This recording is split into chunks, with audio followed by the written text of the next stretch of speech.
Coucou les amis, c'est Sandra, j'espère que vous allez bien, que vous êtes en pleine forme. Aujourd'hui, nous allons parler de compétences et zones de génie. Pensez à vous abonner si ce n'est déjà fait. Pensez à activer la cloche pour être averti des nouvelles vidéos. Laissez-moi des commentaires, des remarques dans le respect et la bienveillance de préférence si le sujet vous interpelle. Si vous avez un projet d'écriture et que vous souhaitez qu'on en discute, vous pouvez me contacter par mail. Mon mail est dans le descriptif de la vidéo. Tous mes livres sont disponibles sur la plateforme Amazon. Il y en a pour tous les goûts. Je vous invite à les découvrir, à les acheter, à les offrir, à me laisser des commentaires et des étoiles sur la plateforme. Merci à tous ceux qui ont déjà acheté et lu mes livres, qui les ont commentés, ce qui me permet d'avoir plus de visibilité. Donc aujourd'hui, nous allons parler de zones de génie et de compétences. On a tous des compétences. On a tous un ou des domaines dans lesquels on est doué. On l'a souvent repéré dès l'enfance ou l'adolescence. Parfois, ça vient plus tard. On est doué dans un domaine et parfois, on peut trouver sa zone de génie en exploitant notre compétence. On peut avoir du mal à admettre que l'on est doué dans un domaine. Nous sommes nombreux à être victimes du syndrome de l'imposteur pour une raison X ou Y. Le syndrome de l'imposteur, c'est la petite voix dans notre tête qui nous chuchote que l'on n'est pas à la hauteur, que l'on n'est pas légitime, que l'on n'y arrivera jamais. C'est la voix du doute et de la peur. Pour peu qu'il y ait une ou plusieurs personnes dans notre entourage qui, au lieu de nous soutenir, nous auront fait une remarque désobligeante du genre « Tu n'as pas le sens du rythme » alors que nous adorons danser, ou que c'est moche en regardant un de nos dessins, alors que nous adorons dessiner, ou ton gâteau est dégueulasse, alors que nous nous rêvons en meilleur pâtissier. Il est un âge où les jugements sonnent de manière définitive. On n'est pas capable de se dire « je vais m'améliorer avec le temps », on est dans le présent du jugement qui est définitif, aussi illégitime que puisse être ce jugement, et on fait une croix sur son rêve. Dans certains cas, la compétence est évidente. Dans d'autres, elle se travaille. C'est la personne qui ne se distinguait pas particulièrement en langue, mais qui vit maintenant à l'autre bout du monde et qui parle couramment plusieurs langues. Elle a développé ses compétences linguistiques par l'immersion, la meilleure façon de progresser, et est entrée dans sa zone de génie. Les parents devraient pouvoir repérer et encourager les compétences de leurs enfants, mais ce n'est pas toujours le cas. Les parents n'ont pas tous cette sensibilité, cette capacité à encourager, et ce d'autant plus qu'eux-mêmes ne l'ont peut-être pas été. Je pense au film Billy Elliot. Le père de Billy travaille dans une mine. Il apprend que son fils rêve de devenir danseur classique. C'est le choc. Un danseur, c'est ridicule. Ce souhait remet en cause la virilité de son fils et la sienne, mais face à la passion du gamin et à la possibilité d'une autre vie que ce rêve pourrait lui permettre, le père fera tout son possible pour que son fils devienne danseur. Billy est passé de sa zone de talent à sa zone de génie grâce à son travail acharné, au soutien de son professeur et à la prise de conscience de son père. Parfois, on a du soutien pour transformer sa compétence en zone de génie. Parfois, on n'en a pas. Parfois, on part de très loin. Je viens de finir un livre qui s'appelle « Plus rien ne pourra me blesser » de David Goggins. David Goggins, il raconte sa vie. Son père, alcoolique, qui trempe dans des affaires louches, le bat.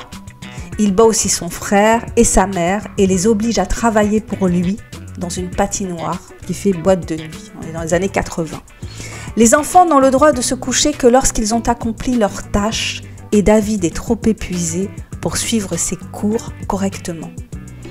Même lorsque sa mère aura réussi à quitter cet homme toxique, David va continuer à se vivre comme un nègre bon à rien, tel que son père le voyait. Et il va lutter pour découvrir ses compétences et trouver sa zone de génie. Il a de grosses difficultés d'apprentissage liées à la maltraitance dont il a été victime. Il a des problèmes de compréhension et de mémorisation. À force d'acharnement, il trouve tardivement sa propre méthode d'apprentissage afin de réussir un examen qui lui tient à cœur. Son objectif est d'entrer dans l'armée.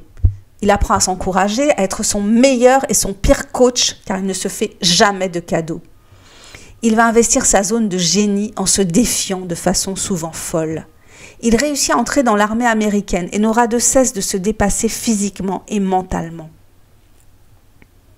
Les entraînements qu'il décrit sont tellement violents qu'on a de la peine à y croire. Il court sur des kilomètres avec des tibias fracassés, maintenus par du gros scotch, par exemple. Quand il aura, durant des années, sollicité son corps au-delà du raisonnable, il se rendra brutalement compte qu'il a un grave problème cardiaque. Il surmonte la violence vécue dans son enfance en devenant cet homme qui a couru des dizaines de marathons, s'est soumis à des entraînements militaires délirants et ne renonce jamais face à l'adversité. Cet homme qui se lance un défi et recommence autant de fois qu'il le faut pour relever ce défi. C'est bien sûr un exemple extrême. On n'accepte pas toujours facilement nos compétences et d'entrer dans notre zone de génie. On ne se fait pas confiance. Qui suis-je pour avoir du talent? Qui suis-je pour montrer que j'ai du talent? On ne s'autorise pas à réussir et on ne travaille pas suffisamment, préférant céder à la flemme et ainsi éviter d'être confronté aux efforts que demande la réalisation de nos rêves. Moi, à l'école, c'était pour mes rédactions que l'on me félicitait, d'où mon désir de devenir écrivain. Il aurait été logique que je fasse des études littéraires, finalement je me suis tournée vers la psychologie. Je pense avoir une compétence dans le domaine de l'écriture et également avoir une compétence dans le domaine de l'écoute, mais ai-je trouvé ma zone de génie à force de travail et de persévérance? Je ne le pense pas. Ma zone de génie, je ne sais pas si je pourrais considérer l'avoir atteinte uniquement si un jour elle se concrétise en termes de vente de livres ou si elle est déjà présente dans le fait de continuer à écrire et à auto-éditer mes livres malgré l'absence de succès. Qu'est-ce que le succès? Peut-on parler de talent sans que notre talent soit reconnu par un grand nombre, sans que nous ayons eu un succès mesurable? Est-ce que l'on a atteint sa zone de génie parce que d'autres peuvent reconnaître qu'on l'a atteinte ou parce que l'on estime être dedans? Qu'est-ce qui compte le plus? Notre regard sur nous-mêmes et la connaissance intime que nous avons du chemin parcouru ou le regard des autres sur le résultat final? Si je fais un truc très bien, que j'ai du flair pour ça parce que d'une part j'aime ça et que d'autre part j'ai appris à le faire et que je le fais d'autant mieux que j'aime le faire, supposons que mon business tourne, je suis dans ma zone de génie, non? Mais supposons que je fasse quelque chose qui me passionne, que je le fasse du mieux que je peux, mais que ça ne marche pas. Je ne gagne pas d'argent. Je n'en suis pas moins dans ma zone de génie, n'est-ce pas? C'est juste une question d'appréciation, a priori.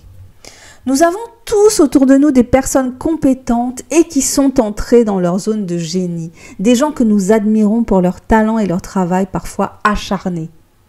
Mais la zone de génie, c'est aussi l'énergie que l'on dégage, le talent pour remonter le moral, faire rire, ne pas se prendre au sérieux, remplir une pièce de sa bonne énergie et la communiquer. Ça ne tient pas qu'à une réussite matérielle. Qu'est-ce que vous en pensez? Est-ce que ça vous parle, cette histoire de compétence? Que pensez-vous de cette histoire de zone de génie? Est-ce que ce que je raconte fait écho en vous?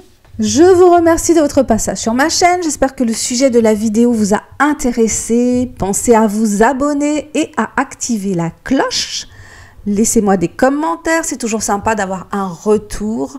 Comme vous le savez, je suis écrivaine indépendante et tous mes livres sont disponibles sur la plateforme Amazon, aussi bien en version papier qu'en version numérique.